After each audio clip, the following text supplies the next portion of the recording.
You thought you found a friend. Live from the Broughton Cabinet Studio, it's the Need to Know Morning Show on AM 1100. The Flag. 8:06, Need to Know Morning Show. Not a bad day at all. Balmy compared to what we've had last couple of weeks or so. 15 degrees right now, cloudy skies. And today isn't going to be the greatest day ever, but boy, looking at the weekend, Alex. Oh, it's going to be beautiful. Huh? 33 Saturday for the Bison game. Sunny, light winds, 30s. It's going to feel like 50. So far, anyway. We're still a few days away, so you never know. Add a little bit of liquid fortification to the plant up there at the Fargo Dome, and there'll be people running around in shorts and T-shirts up there. Most likely. Man, you look at this radar, the entire East Coast is getting hammered by that system that dropped those tornadoes yesterday. Yes. Crazy. Snow in the north, rain in the south. Yep. And for us, just some cloudy skies. Yeah. Maybe a little wind over the next couple of days. All right, Tuesday at 8:05 is always a fun time because it's CEO Spotlight time. The CEO Spotlight is brought to you by Vaaler Insurance. When it comes to protecting your business, nobody beats Vaaler Insurance. It's a chance for us each week to visit with one of the people leading organizations in our community, find out what's going on in their industry, and find a little bit about their business and what they do. And we're thankful to have not just one of the great business leaders of our community here, but also a neighbor as well to come in. Craig Griesbach is a president at Jensen Brothers Construction, and they, like us, make their home at Monty Joseph's Palace here off of I-29 in South Fargo. Palace. Hey, Craig.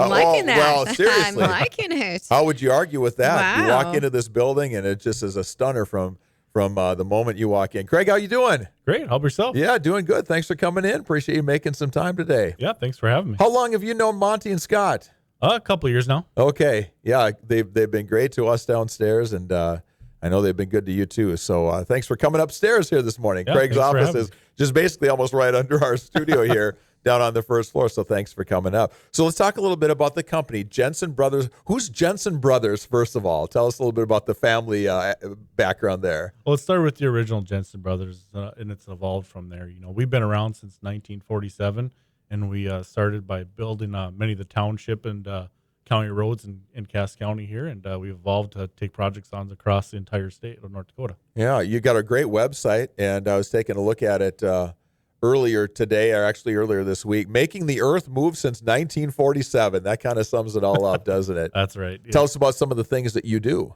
You know, basically we do everything up until the point to where the road's paved with either an asphalt or a concrete surfacing. You know, we build roads, we widen them, we put the pipe in, and we reconstruct the roads. It's anything to do with dirt, we kind of handle. Okay.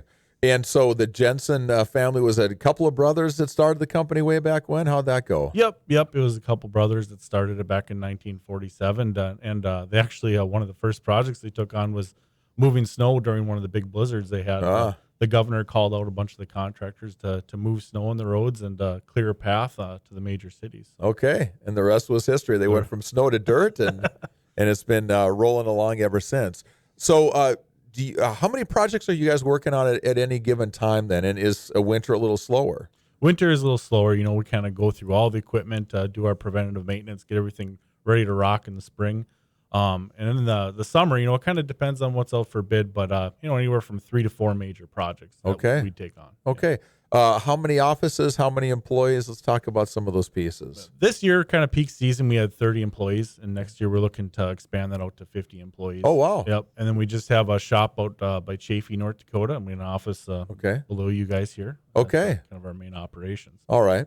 And so if you're going to go from 30 to 50, you must have some big plans for the new year. We do. We have to hire a lot of people. Okay. A lot of operators, you know, between the prairie dog funding that's available out to counties out there and the new legislative session that they authorized, the stuff from the last carryover from last year, we had a very wet year. There's a lot of stuff that didn't get done and a lot of stuff that didn't get bid out.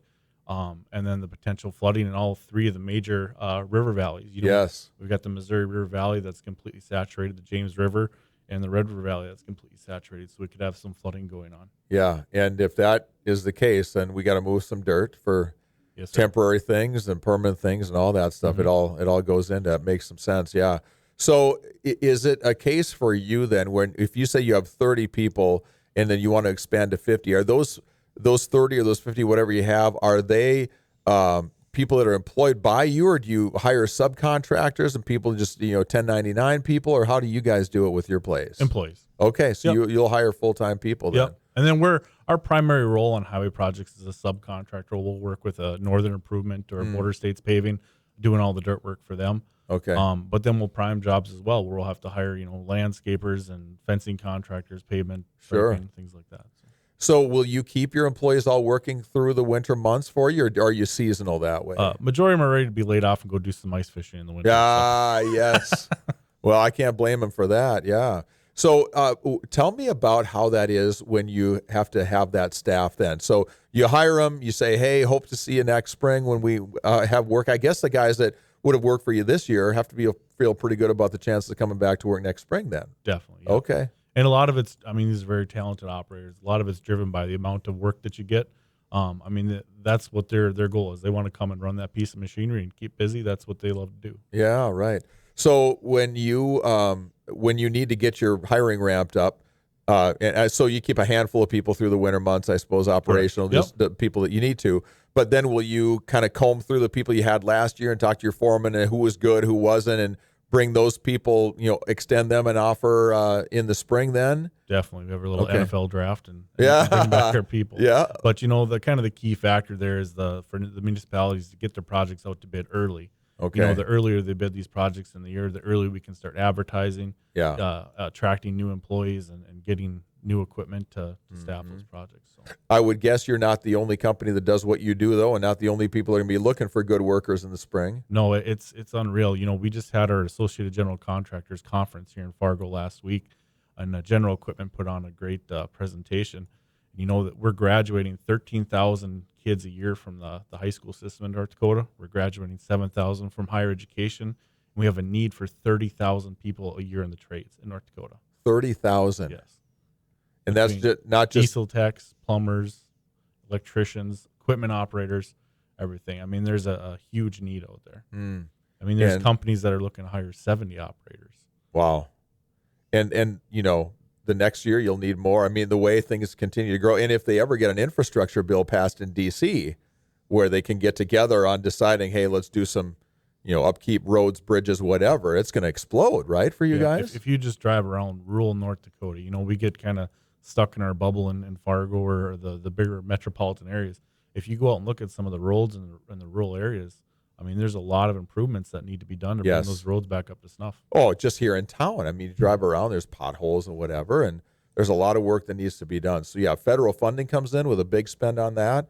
It's going to be really crazy for you guys. Definitely. There's a lot of new technology. Even the new transportation director is talking about connected roadways and wiring our roadways so the cars can talk to each other. We can anticipate accidents. He's saying that we're 5 years behind other states. So just that new technology on top of improving and reconstructing our current infrastructure is going to be a monumental task. If we have autonomous vehicles like that, is that going to require, roadways to be basically torn up and rebuilt? Is it that invasive of a process to do to get the roads ready for that? I guess I'm not too schooled up on the process, but I'd assume that they'd want to time it out with the reconstruction of that roadway and take advantage of some of those federal funds. So with a lack of people in the trades now, I'm sure that you're having to pay more than you maybe did a few years ago to get good workers to do the job you need to. Definitely. Yeah. How do you recruit people?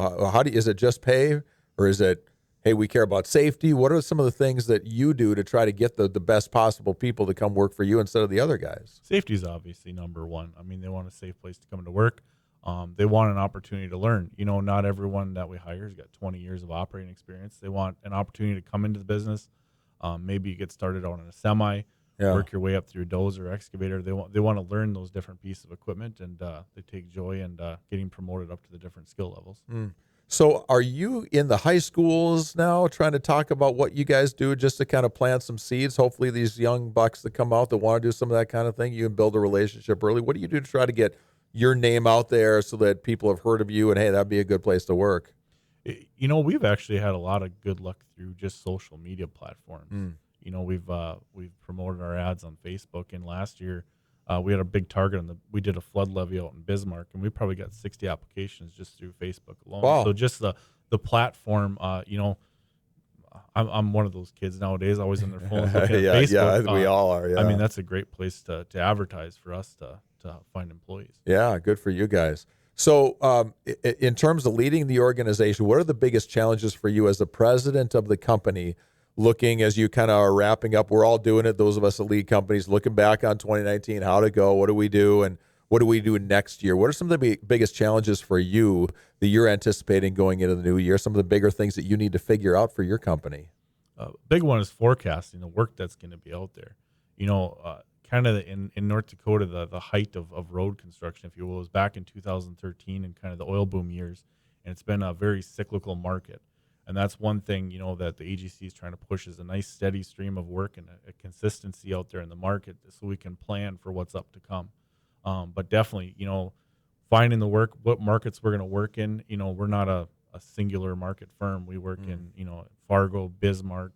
We're out in Bowman, North Dakota this last year. So, I mean, it's all kind of anticipating where we're going to work and what we need to be out there. Yeah. The guys that do the work that you do, the heavy equipment stuff, what kind of salary, what kind of paycheck can a kid make when you're trying to talk to young people about this line of work? What are the best at the highest level at what you do? What can you earn doing those kind of jobs? Well, just on the base level, for operators, we are hiring from $20 to $30 an hour. But there are Davis-Bacon projects. I don't know if you know what that is, but any job that has federal funding involved, in it, Yep. there's minimum rates of pay that we have to pay. Oh, so an okay. operator in that can make upwards of $43 an hour. Oh. Is a Davis-Bacon. All right, that's not bad. And during the busy times, do you guys get overtime because of just how much you're trying to do in a short amount of time, or you kind of monitor that? So We have plenty of overtime. Yeah. Oh, okay. Summer. Yeah.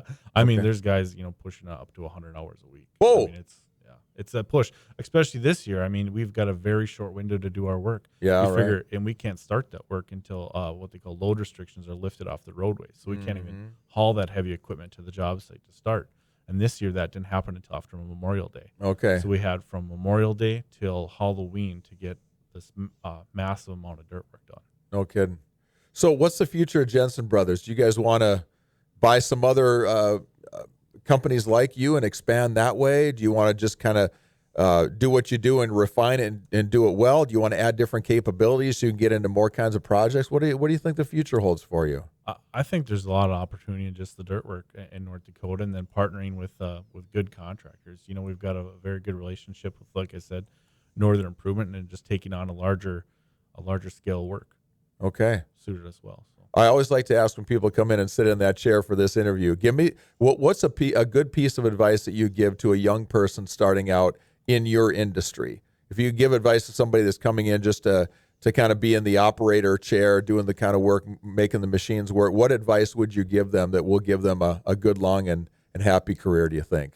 Have a good work ethic and be willing to learn something new every day. Love that. Just have cultural learning. Read up, study up, talk to people, find out more about how to do it better. Yep, that's the great thing in our industry. No one project is exactly the same. Every different project brings a new challenge, and you can learn something different that you can bring to the project. The more projects you're on, the more the larger you expand your skill set. And how long have you been president of the company? 2 years now. Oh, 2 years. Okay. What have you learned in those 2 years that you maybe couldn't have been ready for when you took the job the first day? Everything. Yeah. No, the biggest thing is knowing our costs. Knowing it costs to do business. What it costs to move every cubic yard of dirt. That's huge in our industry. Anybody can put a low number on a piece of paper and get the work. You can be busy, but can you be busy and making money at the same time? That's right. So knowing your numbers, knowing your accounting. We use another guy downstairs, Yeah. Mr. Becker, and he helps us out with that. So that's huge, is knowing the financial piece and knowing what your bottom line is and what you have to get for your work to make money and continue to grow. Yeah. Good stuff. Craig, it's been a lot of fun. We've learned a lot from you, so thanks for giving us some lessons today. Thank you for the opportunity. Thanks for coming in. Craig Griesbach, he is the president at Jensen Brothers Construction.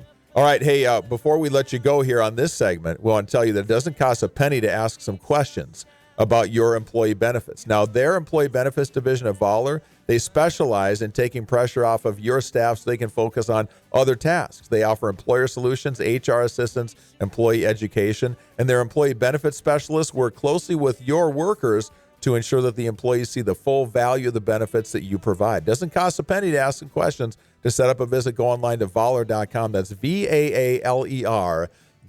8:20 Need to Know Morning Show. As we head to commercial break, it's time for another Student Athlete of the Day.